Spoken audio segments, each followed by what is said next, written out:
yang Maslow tadi itu, ini dulu penuhin baru naik kepada kebutuhan yang lebih lanjut. Kalau level yang itu sudah terpenuhin, baru kemudian naik yang lebih lanjut lagi sampai yang terakhir adalah self esteem, terhierarki semacam itu. Kalau Aldever enggak, dia mengatakan bahwa bisa seseorang memiliki kebutuhan yang langsung terkait dengan existence, baru kemudian relatedness. Pada saat relatedness, dia juga masih bisa memiliki kebutuhan yang terkait dengan existence. Sehingga kalau dilihat di dalam slide kita, dia menyatakan ada kalimat di situ, after lower level needs satisfied, person seek higher needs. Oke, biasanya existence dulu, setelah existence terpenuhi, dia kemudian meminta kebutuhan yang terkait dengan relatedness. When unable to satisfy higher needs, lower needs motivation is raised. Jadi ketika kemudian dia, meskipun dia sudah sampai di tahapan relatedness, tapi ketika kemudian relatedness-nya tidak terpenuhi, kalau Maslow tadi terhierarki, ya udah nggak mungkin turun lagi.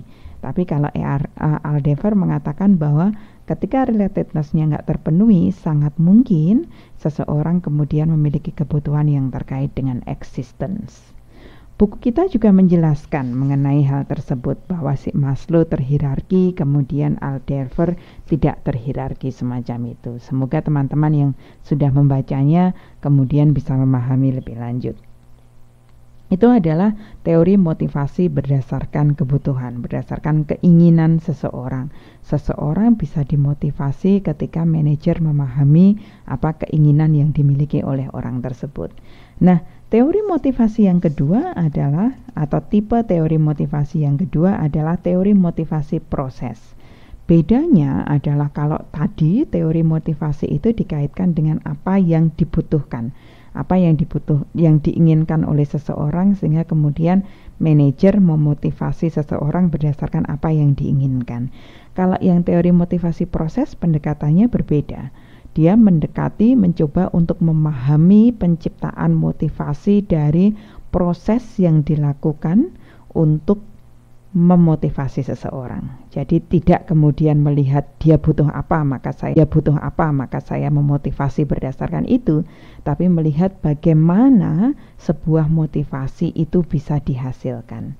Kita lihat deh contohnya. Salah satu contohnya adalah ada di slide kita, adalah expectancy theory. Kalau expectancy theory ini dijelaskan di dalam halaman 11.44, yaitu teori pengharapan yang disampaikan oleh Froome. Ada expectations theory kalau di buku kita ya. Baik, saya jelaskan melalui yang ada di slide kita.